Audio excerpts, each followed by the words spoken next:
Olá, pessoas felizes e brilhantes. Eu sou a Sarita e eu tô aqui com o Roberto, Olá pessoal, tudo bom? com o Renan, Olá! e esse é o Depois do Sinal.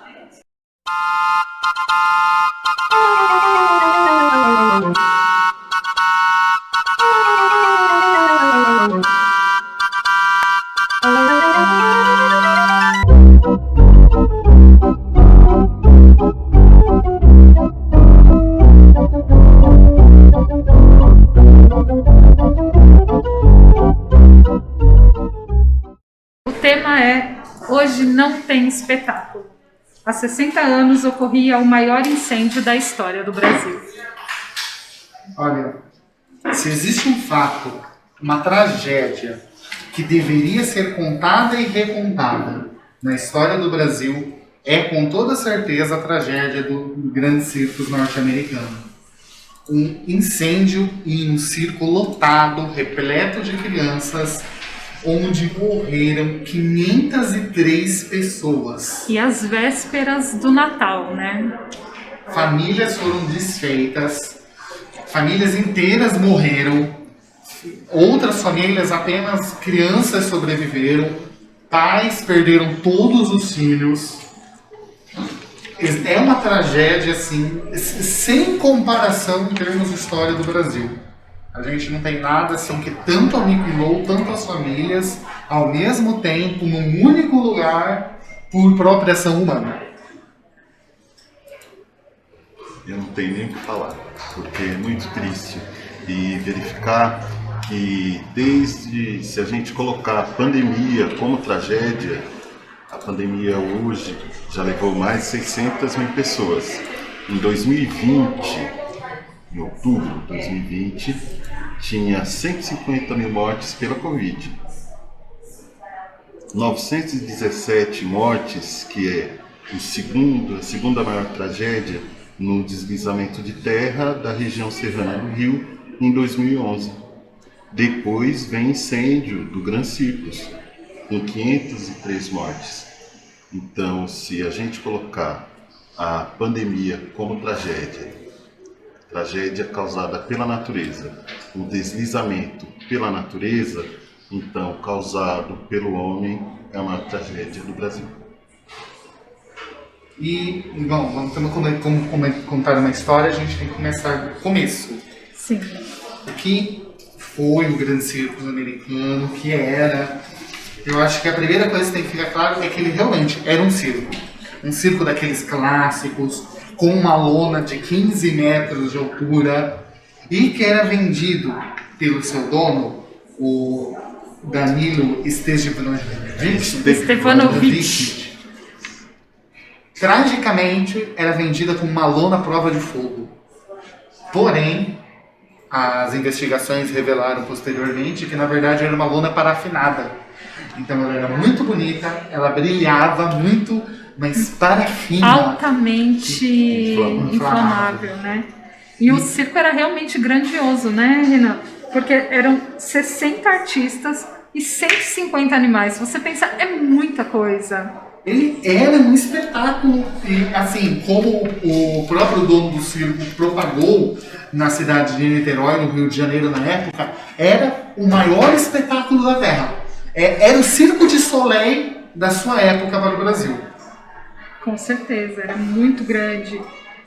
Tanto é que cabiam, acho que eram 3 mil pessoas, não é? No público? Sim, a arquibancada dele circular, né? Feita de madeira, que era muito bem montada para a época, ela permitia uma lotação assim excepcional em termos de Brasil dos anos 60. Hoje em dia, não seria possível mais fazer um circo desse tamanho. Com certeza. Tanto por causa das novas regulamentações, que também vieram após esse evento, quanto tanto pela necessidade de saída e pela própria necessidade de suporte. Em 1960, não existia condições de prestar socorro para essa tragédia que viria. Sim. Então, a gente tem os eventos que vão acontecendo e a gente vai vendo que cada coisa vai levando para que esse evento seja trágico. Tudo colaborou para a tragédia. Eu acho que mesmo hoje, 2021, a gente ainda não tem uma estrutura para cuidar de tantas pessoas que se feriram, de tantos mortos. E a gente viu isso agora, né? Durante a pandemia da Covid, a gente viu realmente um colapso no sistema de saúde, no sistema funerário. Então, assim, se até hoje a gente não tem, imagina em 61. Sim, realmente. Então, acho que a gente tem que voltar um pouquinho antes. O Danilo Stevanovic, dono do seu segundo circo, porque também tragicamente o seu primeiro circo também havia pegado fogo, ele chega na cidade de Niterói, começa a divulgar ali a realização do autoproclamado maior espetáculo da Terra e contrata diversos trabalhadores para ajudar na montagem. Apenas a equipe do circo não era possível de fazer a montagem de tamanha dimensão que era da estrutura. Um dos trabalhadores contratados, o Adilson Marcelinho, vulgo Dequinha, uma pessoa com problemas mentais, que já era conhecido da polícia localmente, já havia assumido, percebam a palavra, assumido outros crimes na região. Ele tinha o costume de assumir um crime. Então aconteceu alguma coisa grande em Niterói, para os amigos dele, ele assumia, fui eu que fiz. Ele é um dos contratados pelo Grande Circo dos Americanos para fazer a construção, mas é demitido logo depois, porque ele se envolve no evento, onde aparentemente estourou uma janela no camarim, e ele é o culpado e ele é demitido. O cara acerta os valores com ele, mas o Dequinha fica puto da vida. Porque para ele está sendo extremamente destratado. E, completando o ciclo de tragédias, ele resolve se vingar. Antes de se vingar, porém, o evento do circo era a polvorosa na cidade de Niterói. Pessoas passaram horas na fila para conseguir os ingressos. E, chegando para perto da matinê do dia 17... Que era o terceiro dia, né? O circo estreou no dia 15, então era o terceiro dia que o circo estava funcionando na cidade. E um domingo. Imagina, então lotado. você tem domingo de manhã ali no dia 17, com as bilheterias esgotadas. O próprio Danilo Stevanovic, ele parou de vender ingressos, porque não cabia mais gente no circo. E, ironia, os hospitais de Niterói estavam de greve.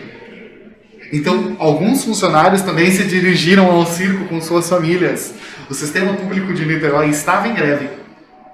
Então, a gente sempre fala que tragédias são formadas por elos. Nunca algo sozinho causa uma tragédia, mas elementos de uma corrente vão se fechando. E só aí você tem um funcionário demitido, com problemas mentais não tratados.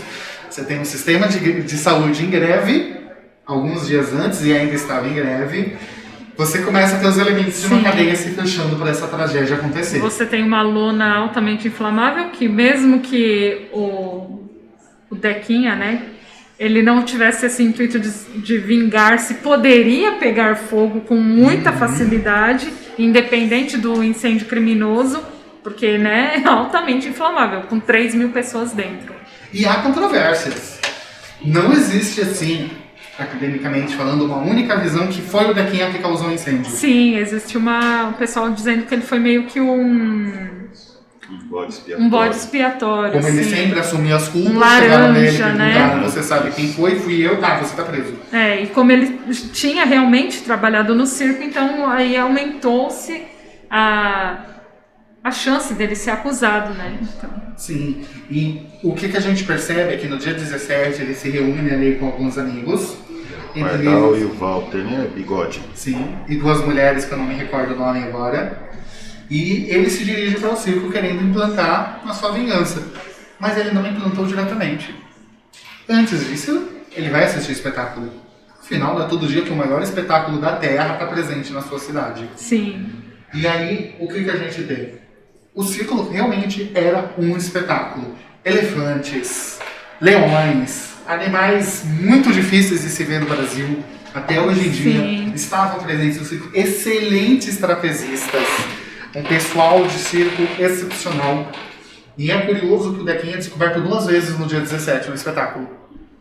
Então, isso também é um dos fatores que levam as pessoas a questionar se realmente ele foi um dos causadores, porque a segurança do circo, em termos de evitar a invasão, não era tão precária.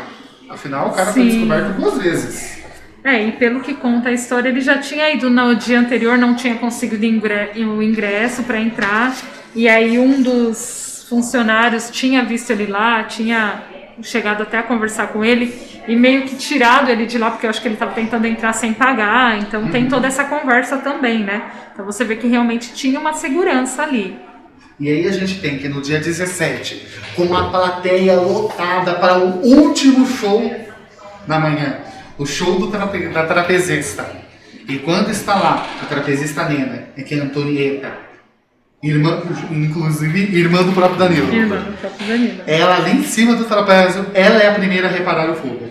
E ela é a primeira que grita a palavra fogo, que vai ali colocar a plateia em polvorosa.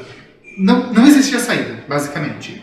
Era só saída por onde eles entraram, né? Era a mesma saída. Sim, não existia saída, mesmo que existisse uma saída de emergência, a lona pegando fogo, como ela recebe, ela era parafinada. A parafina derrete e cai em cima das começa pessoas. A cair em cima das pessoas. Crianças correndo para tudo que é lado, pais procurando entrar. As pessoas tentavam sair do circo e, ao mesmo tempo, as pessoas tentavam entrar novamente buscando seus filhos. Para pegar seus colegas, seus filhos, salvar as pessoas que ainda estavam lá dentro, né? Você tem esse movimento, porque geralmente quando a gente trata de outros incêndios da história do Brasil ou da história do mundo, a gente tem um movimento muito de as pessoas tentarem sair desesperadas, mas no grande círculo americano nós temos assim mais um elemento dessa tragédia. As pessoas tentavam sair, muitas vezes eram jogadas de volta para dentro por conta desse... por pais desesperados que tinham perdido seus filhos e estavam tentando entrar de novo no circo para buscar. E segundo o Mauro Ventura, que é o autor do livro O Espetáculo Mais Triste da Terra, né? Sim. Isso, O Espetáculo Mais Triste da Terra, que conta essa história, né?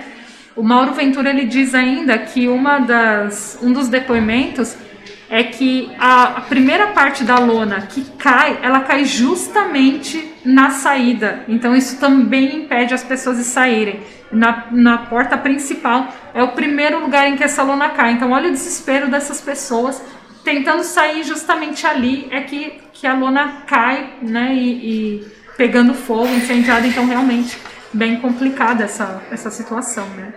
Sim, e a tragédia só não é pior porque, ironicamente, a Elefoa do cerco, ela acaba se soltando, sai desesperada, pisando em várias pessoas, em várias crianças, e ela abre a lona com o próprio porte físico dela. Ou seja, ao mesmo tempo que ela acaba machucando muita gente, ela acaba salvando também muita gente, né? Sim, muitas crianças que morreram nessa tragédia, a maioria das mortes são de crianças. Sim. 70%. Nossa, são gente, que tristeza. de crianças pisoteadas pela Elefoa em fuga, tentando desesperadamente sair daquele circo.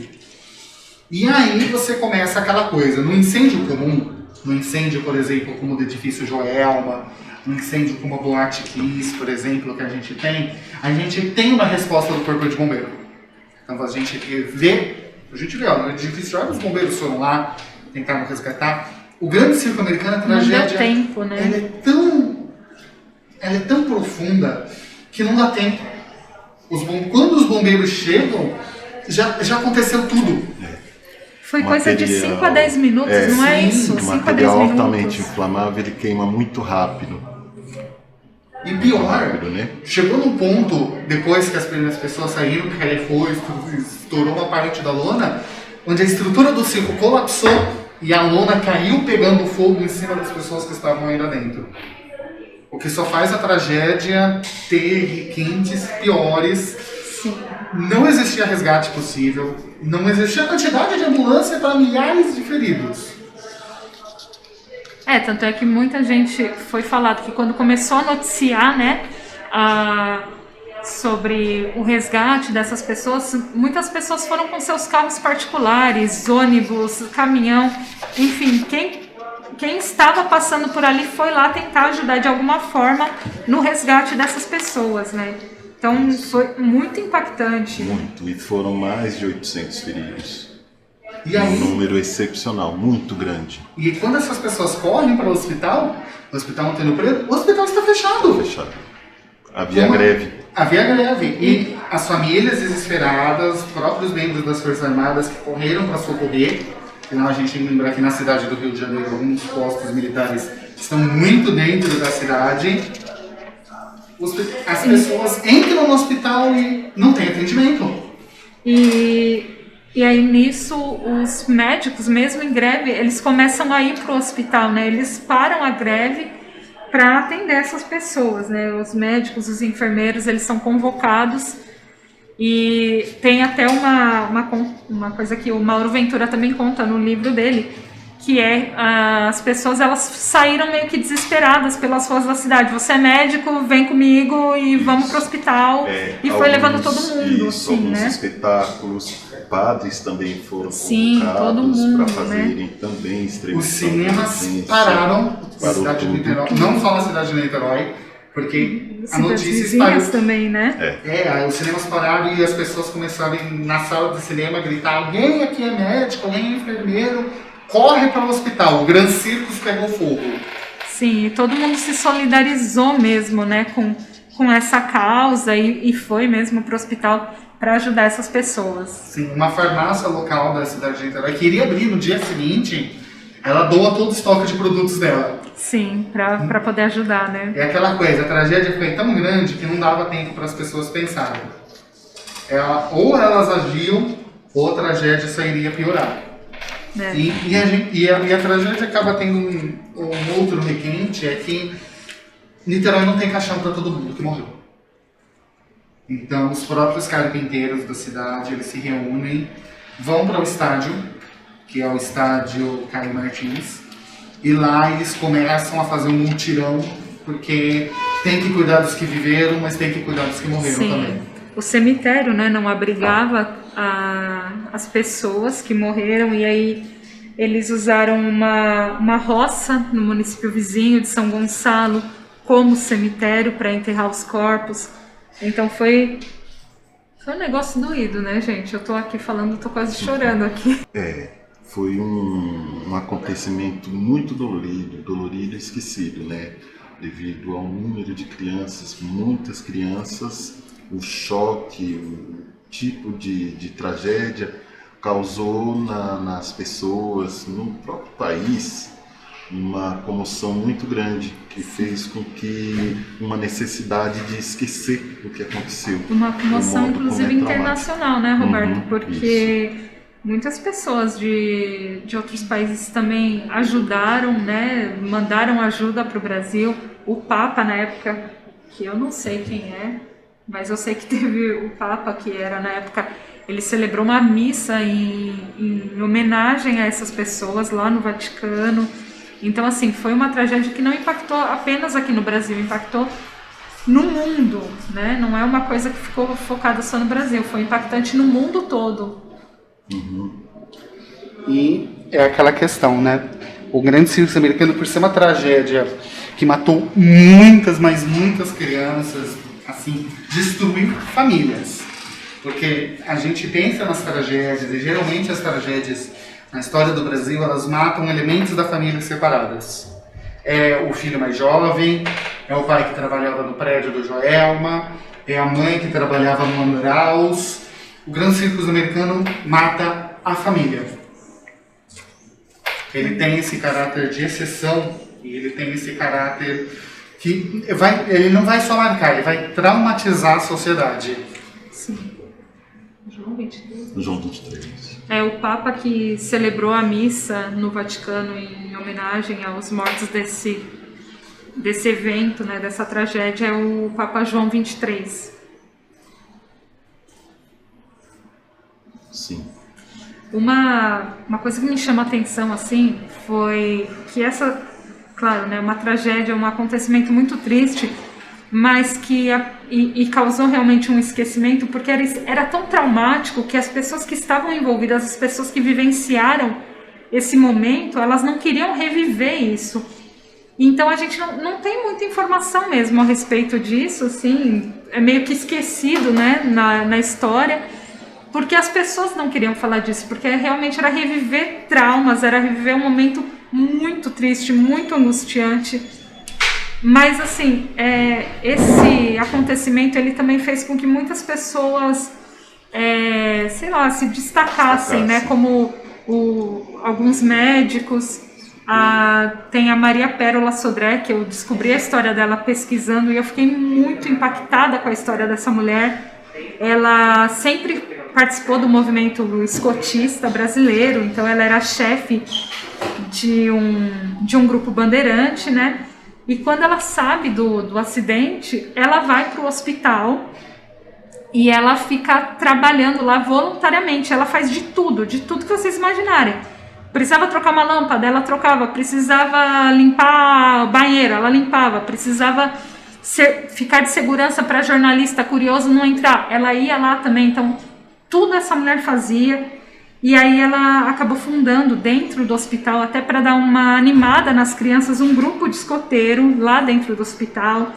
E esse grupo de escoteiro ajudou muita gente, porque ela ensinou o código Morse com o apito, então com isso ia melhorando o funcionamento do pulmão das vítimas.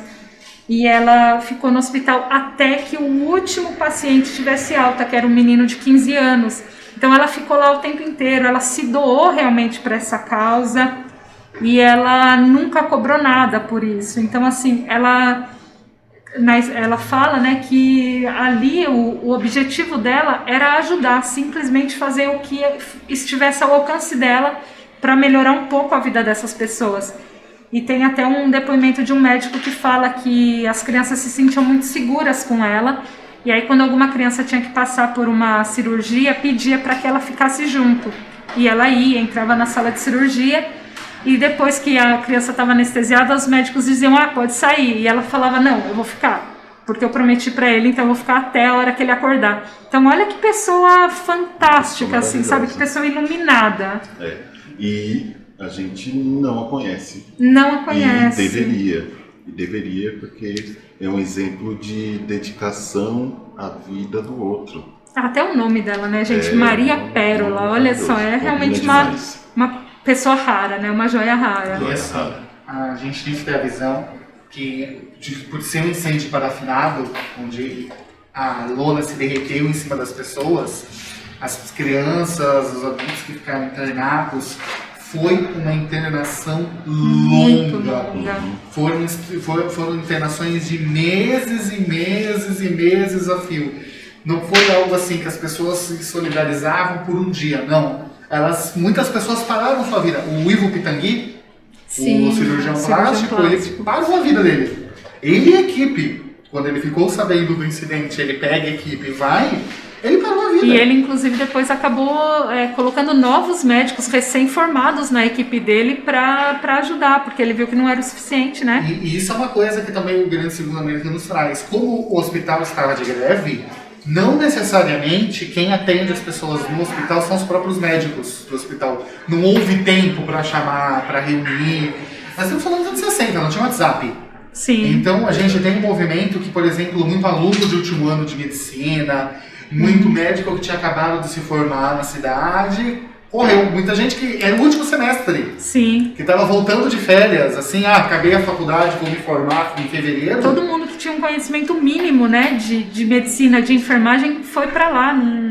As pessoas realmente não se importaram naquele momento em quanto iam ganhar ou se iriam ganhar. Na verdade, a maioria não ganhou.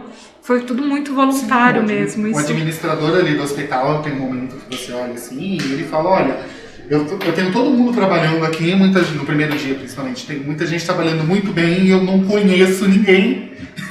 Eles não necessariamente são o nosso pessoal, mas sim, eles vieram, eles estão aqui, eles estão trabalhando, estão fazendo tudo o que podem. É um caso de extrema necessidade, urgente, premente das pessoas ajudarem. E teve um deslocamento muito grande, como se fosse uma força-tarefa, né? Sim. Trabalhar, tentar salvar a vida do maior número possível de pessoas. Até considerando, porque assim, eu acho que tudo quando envolve criança é muito... sensibiliza muito, né? E ali eram, né, a grande maioria criança. E aquela questão, ele é uma tragédia, ela vai marcar a sociedade ali, mas eu acho que aquela tragédia é tão doída que a sociedade muitas vezes faz questão de não lembrar. Não existe nenhum marco da tragédia. Não. do incêndio Não. do Grande Circo norte-americano. Verdade. O único documentário que a gente tem televisivo produzido foi um Linha Direta. Sim. Vou pegar um exemplo, por exemplo, a Boate Kiss, ela tem um documentário feito pela Discovery. O Grande Circo americano não tem produção. Acho que foi uma tragédia tão dolorida que muitas vezes a própria sociedade prefere esquecer. Sim. Então, não existiu, não aconteceu nada aqui, não tem memorial, não tem placa, não tem nada. Acho que é a única pessoa, não é nenhuma coisa, né? Uma pessoa que se relacionava com a tragédia era o Profeta Gentileza, né? Que muita gente fala que ele perdeu a família na tragédia, mas não é isso, né, que aconteceu. Isso é meio que uma lenda a respeito dele. Que na verdade o Gentileza, ele sempre teve, pela história de vida dele, a gente descobre que ele sempre teve premonições, vamos dizer assim. E a família se preocupava, dizia que ele era meio maluco, levou ele em curandeiro e tal. E aí ele foi viver a vida dele. Só que 6 dias depois da tragédia do Grande Circo, né, ele falou que ele vinha ouvindo vozes já há algum tempo. E essas vozes falavam que ele tinha que abandonar, né, o mundo material e dedicar-se ao mundo espiritual. Então, o Gentileza, ele vai pro local, né, do incêndio. Lá ele planta um jardim, faz uma horta sobre as cinzas ali do circo e fica morando lá por 4 anos nesse espaço. E depois desses 4 anos, aí ele começa a jornada dele como andarilho. Mas ele faz isso meio que para realmente mostrar que o circo ali, o dono do circo, ele era muito ganancioso e tinha essa coisa do dinheiro, e o profeta, ele ia contra tudo isso, né, de espalhar o amor e tal. Então ele faz isso meio que como uma homenagem às vítimas e mostrando que, olha só, né, o dinheiro não era tudo. Então o Gentileza, ele se torna uma pessoa importante aí na trajetória, na história dessa tragédia, né. E já tocando no ponto que você comentou do dono do dinheiro, também uma das tragédias do Brasil onde não rola indenização. Exato. Então as famílias, além de perderem seus entes queridos, não tiveram nem o direito a ter indenização. E o dono perdeu o circo, mas logo tinha outro. Já não era o primeiro circo que ele perdia por incêndio. Sim, era o terceiro, né? Então. Na verdade, isso comprova muito uma tradição que o país tem de apagar as pessoas de poderio financeiro menor. Não tinha nenhum famoso, né, ninguém muito conhecido entre as vítimas, que talvez houvesse mais apelo. Né? Uma pessoa famosa, quando você perde, a tendência é que as notícias não morram. É a questão do apagamento. Então, bem que é um podcast muito triste, né? Um fato muito triste, muito deplorável, deprimente, e não deveria ser esquecido. Com certeza. E pode não ter parecido, mas eu embarguei a voz várias vezes aqui durante esse podcast, porque realmente eu fiquei muito, muito triste com tudo que eu li a respeito disso. E os meninos viram que eu tava com o olho cheio de lágrima. Tava. Das grandes tragédias do Brasil, e realmente não podemos deixar com que essa memória se perca, porque faz parte do papel da história também lembrar aquilo que todos querem esquecer. Para que não aconteça de novo. Exatamente. Quem quiser saber mais, né, sobre essa tragédia, tem vários vídeos no YouTube, tem o livro, né, do Mauro Ventura, que é bem interessante também. Eu, né, comecei a ler agora. Bem bacana o que eu estou lendo sobre as entrevistas que ele conseguiu com as vítimas, com sobreviventes, com quem viveu naquele período. Então vale a pena conhecer aí o livro dele, que é O Espetáculo Mais Triste da Terra. E fora isso, basicamente não tem mais nenhuma grande referência documental, a não ser o já citado episódio do próprio Linha Direta, que gravou com uma grande produção. Então a gente finaliza por aqui. Hoje um episódio muito triste, e a gente espera que os outros sejam mais animados, mas realmente, como os meninos falaram, a gente não pode esquecer essa tragédia. Então, até mais, pessoal. Salita, Mari, até mais. Até mais, tchau, tchau.